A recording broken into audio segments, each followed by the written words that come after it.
Welcome to the High Stakes Fantasy Network podcast, brought to you by PlayNFC.com.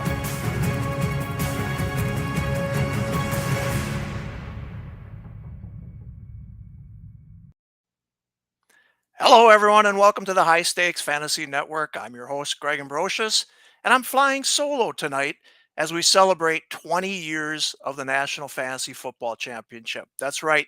This is the 20th anniversary of the NFFC, and I couldn't be prouder of where we are today. In fact, here's the 20 years of the NFFC. Nice. Now, I did this solo podcast before the start of the NFBC season, and I detailed how I had created this idea for baseball and how it has transformed the fantasy baseball industry. I really believe that. 15-team leagues are now pretty standard in baseball, whereas nobody was playing 15-team leagues before the NFBC. And I detailed how we went from 231 teams in 2004 to over 21,000 teams today. It's been an amazing and unbelievable ride in baseball. And to be honest, I have to admit, I'm most proud of what we've done in the NFBC. We changed the fantasy baseball industry with the NFBC, and it was our invention. We took a risk with this format. It wasn't going to guarantee to be successful, 15-team leagues, $100,000 grand prize, but it worked. From there, we created the online championship and the best ball championship and the cut line championship and a whole lot more. What we created in baseball really has been unrivaled, and we really don't have high stakes competitors in that space. Now, football is a slightly different story. I'm very proud of what we've done in football, but I certainly didn't create high stakes fantasy football, as that was done before me. As I've stated before, all the credit for this space should be given to Lenny Papano and Emil Cadillac as they started the World Championship of Fantasy Football in 2002. And they showed everyone how a high stakes live event should be run. They based it on the World Series of Poker. They really did. And that's what they wanted to create in Las Vegas. The WCOFF was first, and I got my inspiration to do this from them. As I stated on the NFBC podcast, I first learned about the WCOFF when they took a full-page ad in our Fantasy Sports magazine in 2002. When I saw that ad promoting a $200,000 grand prize and live events at the MGM Grand in Las Vegas, I told our ad director, Chris, I sure hope you got cash for this ad. This thing has no chance in hell of making it. I said that because at that time in the industry, there was a huge move to free contests, free content, free everything on the internet. So to think about it, in 2002, to have an unknown company advertise live drafts, everyone fly to Las Vegas with a guaranteed $200,000 grand prize, it was just unheard of. I just didn't think it would go. But I attended the first WCOFF event. It blew my mind. It was so cool to see 47 drafts all happening at once in a big ballroom at the MGM Grand. And so many people excited to draft and battle for the $200,000 grand prize. They also had 900 plus people at the party at the ESPN Zone the night before. They had an experts draft that I was involved with. People were hanging from the bridge over the strip, having a great time. It was unreal. The camaraderie was off the charts. I immediately knew this is what I wanted to do. So at the midpoint of that live draft in Las Vegas, I approached Emil about partnering on a baseball live event. I had a reputation in baseball. I felt I could do a World Championship of Fantasy Baseball with them or for them, but he was too stressed to talk at that time, and I didn't blame him. He had all his money on the line. Lenny had his money on the line on that one. So we said we would talk, and we did. We talked a few weeks later. In fact, we talked for a couple of months, but unfortunately, we just were unable to work out a partnership, and that was on us. Our company, unbeknownst to me at the time, was being sold and couldn't make a decision on this. We were a 100% employee-owned company, so that was the last thing I would have expected. But we were being sold, and management couldn't make any decision on any new ventures. I eventually ran the NFBC by myself in 2004, and while it lost a lot of money that first year, we could tell that the game and the live events were a hit. I really didn't talk about doing a football high stakes event until baseball was over. It really wasn't in the original plan to do football as well. But once baseball was done, I quickly came up with the format for the National Fantasy Football Championship. And I was doing some research on this. I looked back at the NFFC message boards today, and it looks like our first post was around April 16th, 2004, which means that about 2 weeks after the MLB season started, I had written the rules, posted the NFFC Classic contest on the site, and was ready to give football a try. Our first official sign up was, drum roll please, anybody know this one? Kenny Mogner. He had participated in the NFBC, and it is our first NFFC sign up, which I've never acknowledged him for that. So I'm going to have to do that this year. Our first Las Vegas Classic sign up was, drum roll please, Chris Schenker. Both are still participants in the NFBC and the NFFC 20 years later. So that's pretty cool. I enjoyed looking that up. That's why I love our message boards, because they have every single post from the very beginning. And looking at those early years message boards, bring me back a bit. As I look back at our rules for the NFFC Classic from 2004, the first thought that comes to my mind was, what the hell was I thinking back then? I mean, I created a 14-team national championship, right? Something that had never been done before. And I was coming out with a $200,000 grand prize. Yep, $200,000. You don't remember that? Well, there's a reason for that. But first, let's talk about the format. In 2004, the WCUFF, or whack off, as some of us used to call them, was very established. They had sold out all 600 spots in the year 2 of 2003. They were shooting for 660 teams in 2004. I guess I could get 600 teams, and thus came out with a $200,000 grand prize. I'm not sure why I thought I could get 600 teams for a 14-team national championship, but I guess I thought that hosting live events in, New York City, Las Vegas, and Chicago would get the job done. I wanted to bring the high stakes drafts to the people, and I thought that would get me to 600 teams. Since the NFBC was somewhat successful with a tough 15-team format, and since the WCUFF already had a stranglehold on the 12-team leagues, I guess I decided to create a tough 14-team national championship. Straight serpentine, 14-team leagues, $12.50 price point, $5,000 league prize, only 18 rounds. I think we had half point for running backs, full point per reception for wide receivers and tight ends, but only half point for running backs. And then we had live events in 3 cities. Nobody had online drafts at that point. Everything was live. We even had MVP Sportsbook sponsor the welcome receptions in each city. We gave out hats, T-shirts. Sounded cool. And we already had a strong baseball customer base to market to. So what the hell could go wrong? Well, most people had never competed in a 14-team format before, so signups were slow. We promoted the NFFC Classic in our fantasy sports magazine, but really, that was it. We didn't have a big marketing budget. We thought we could sell it through our magazine, through word of mouth, with our NFBC guys, and through articles in the industry. I even gave out autographed photos to the first 100 signups, hoping that would help. But it didn't. Signups were slow for the Classic, but we were starting to fill the private 14-team auction leagues, the draft champions leagues in each city. Our drafts were going to be the week before WCOFF, over Labor Day weekend. So we thought we had a niche there.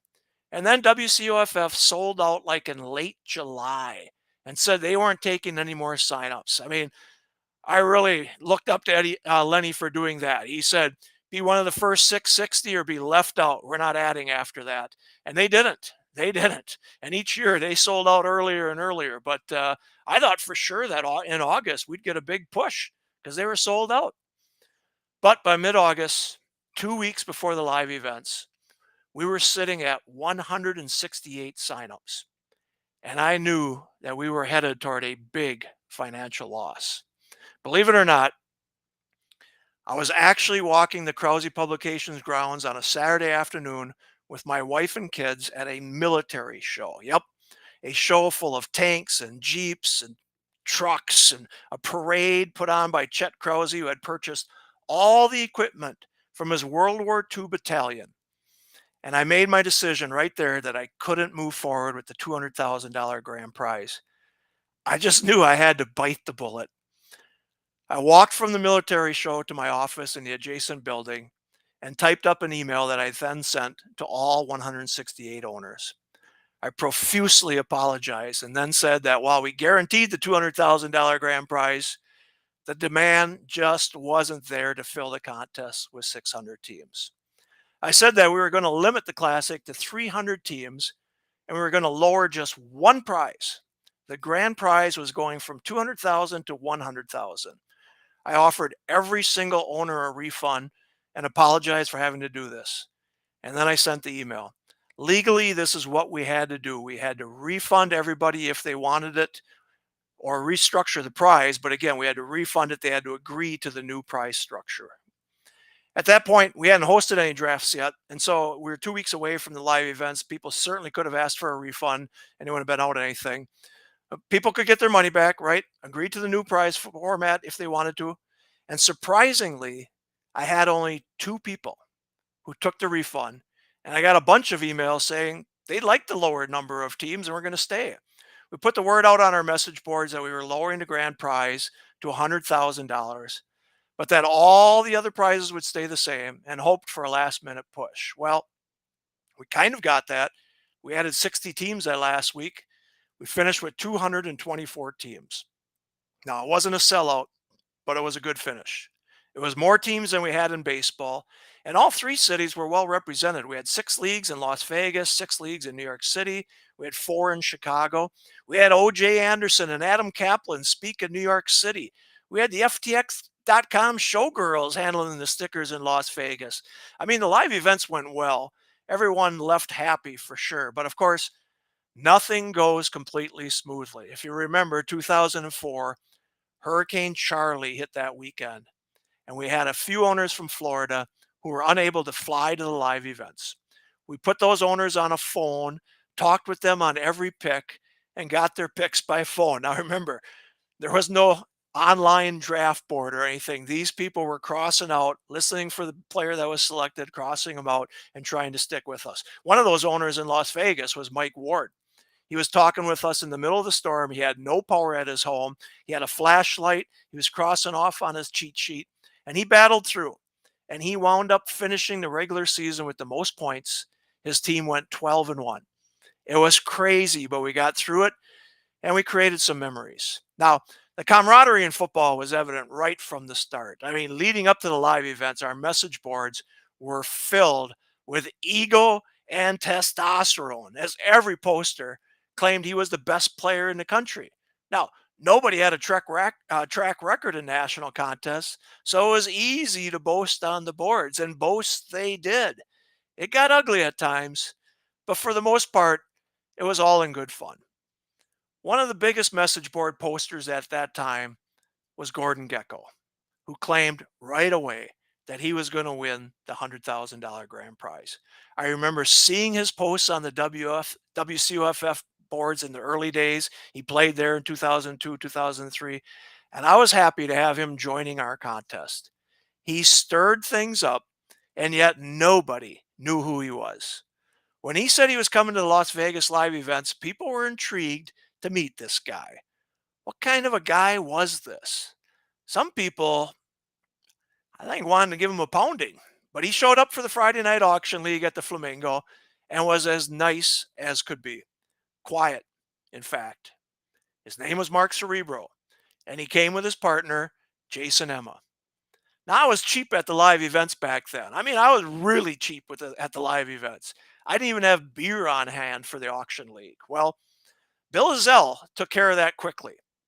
He bid $66 on Priest Holmes and $60 on Sean Alexander, and then gave his brother enough money to go buy a case of beer. He said, "We aren't bidding on anyone for the next 2 hours, so go get us some beer." He did, brought it back to the conference room, and everyone loosened up after that. It was a fantastic way to start off a live event in Las Vegas. The Classic live event the next morning was a blast, and I remember hanging out with Mark, Jason, Rick Hart, Gerard Sambola, and other drafters afterwards, and just getting to know everyone, drinking beer together. I know those guys appreciated it, but I loved it too. It was a special group, and I wanted football to succeed. As things would turn out, Gordon Gekko, yes, Mark Cerebro, would win the $100,000 grand prize as the classic overall champion, and the smack talk just got louder on the message boards. It was great for business. Well, as much fun as 2004 was, it was a tough year financially for our new division. We lost tens of thousands of dollars in baseball, and we lost, honestly, the exact same amount of money in football. But the company liked that we had started a new product from scratch. And honestly, our custom publishing business was just getting started that year and into 2005. In fact, by 2005, we were publishing 6 different industry magazines, competitors of ours, but we were publishing it for them, along with Fantasy Sports Magazine, which was 3 or 4 issues a year. So my publisher said we had enough leeway to try the high stakes contest one more year. But I was given an ultimatum. We had to turn a profit in 2005 or we were done. Well, we sold out the NFBC main event in 2005 and turned a profit in baseball. And we did reach 280 classic teams that year, which was close to a sellout. So we were good to go for the next year.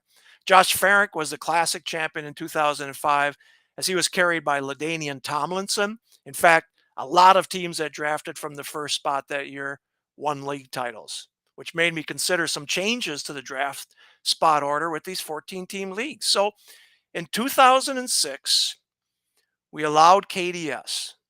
That was called the Kentucky Derby system, which allowed you to rank your draft preferences. So in the Kentucky Derby at that time, if the trainer got pulled first out of the hat and his horse hated the rail, he could pick a different spot. Okay. So same in football, in NFFC. If you were picked first randomly and you wanted 3, let's say, or 4 or 5, or wanted to move even further back, you told us that. And so we instituted KDS in 2006, and we finished with 322 classic teams that year. But I realized that we needed to do more with the draft spots in this 14-team format. So in 2007, the next year, we added third round reversal. That's right. KDS and 3RR did not start in the same year. I didn't even realize that till I looked it up. They were separate innovations. And trust me, if you go back, read this thread from 2007, you will see that it was not a unanimous decision. But I felt it was needed to balance each draft spot. We did survey the people, 75% did want it, but there were people that said it would be the demise of the NFFC. I applaud Glenn Schroeder, who pushed this idea hard on this thread, and enough people came around to like it. People just hated drafting from 12, 13, and 14 without third round reversal. And the results showed that it was very hard to win a league title from 12, 13, and 14 without 3RR. So we pushed forward in 2007. And guess what? We finished with 364 classic teams that year. And the future looked bright as we had expanded to Tampa that year. So we were doing 4 live event locations, 364 classic teams. But in our 5th year of 2008, you could feel the churn rate from the 14-team format, and we fell to 308 classic teams. Some people just didn't like the deeper league format when there were more options out there. I had watched WCUFF grow to almost 800 teams at that time, and then saw a competitor come into the 12-team space in the FFPC. There was suddenly opposition to the new WCUFF owners, and I thought it was time for me to create a 12-team contest as well. So we created the Primetime in 2009 and finished with 276 Primetime teams and 294 Classic teams. Our Primetime grand prize that year was only $50,000, so it was time to step up and embrace this format. And we did. In fact, in 2009, not only did we create the 12-team Primetime, but we created the 12-team online championship, the first online championship with a $350 price point that year. So we really stepped up into the 12-team format in 2009. Unfortunately, and yes, I have to take a drink right now. Right, Tom? In late 2009, Krause Publications sold us to Liberty Media, and 2010 was just a chaotic year. Ryan Houston wanted to expand the live events, so we hosted live events in like 8 cities while unveiling brand new software as well. I can't even remember all of the cities because they all didn't fill. We fell to 238 teams in the Classic that year and barely grew in the prime time. I know it was Boston and Dallas, and I can't even remember them all. We did host the Diamond on the second weekend in Las Vegas, which was our first entry into 2 weekends of live events. But by January of 2011, Liberty folded our fantasy division. I bought the high stakes assets from them. I immediately flipped them to Stats Inc. And then we returned there after an 18-month hiatus. It was good to be back home and back with sane management. Oh, and we regained all the history from the first 7 years, which was important to us. We had big plans in 2011, but unfortunately, that was the year of the players' strike, right? There was no guarantee of football that season. But what was worse was that WCUFF was unable to pay their winners once people asked for the prize money. With the lockout, there was a run on prize money, and WCUFF didn't have it. They lost a lot of money competing against us in baseball for 2 years. And then when people wanted their prize money from football, they had spent it in other ways, not only the baseball prize money, but in other ways. WCOFF folded before the strike ended, and soon it was just FFPC and NFFC in this space. WCOFF had almost $2.8 million in unpaid prizes. I know because we looked at the books and wanted to buy them, and it became a black eye to the entire industry. It was an even bigger black eye to the high stakes space. Thankfully, people didn't abandon the space. The players and the owners finally settled their differences, and the season started on time.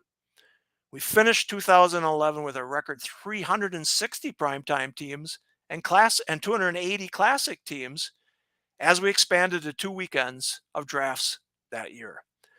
We continued to grow each year after that with Stats, and we added the Platinum League during that time.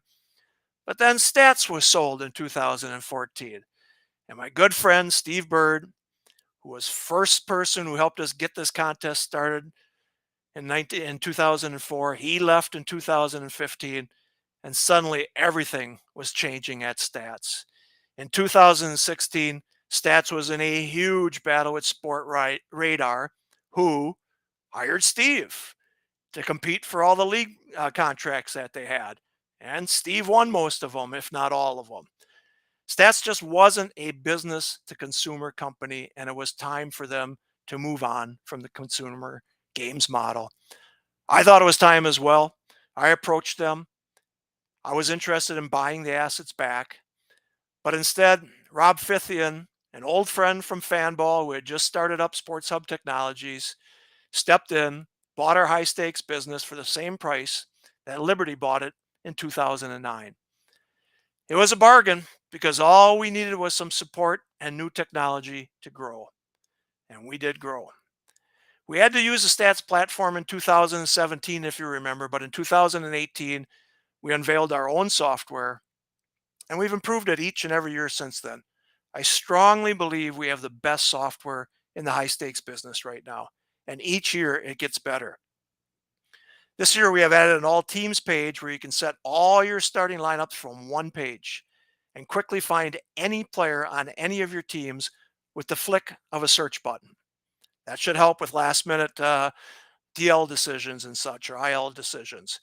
Our fab is the best in the industry, and we now have a way that you can easily manage all of your fab bids on one page. Trust me, Derek can help you. He can show you how to save a lot of time on fab this year.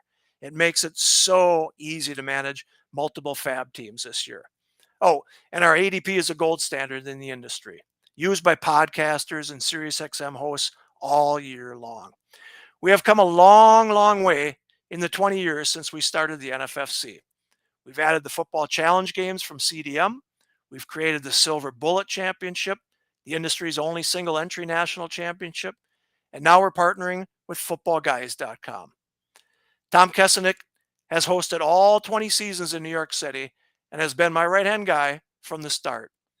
Adding Derek Butcher and then Brian Bolf has allowed us to host online drafts at all hours of the day and night, and Derek has been essential in helping to create new games and bolster customer relations. We just weren't staffed properly before coming to Sports Hub. It was me and Tom every year, all the sports from 2004 to 2017. I don't know how or why we did it, but it was the two of us.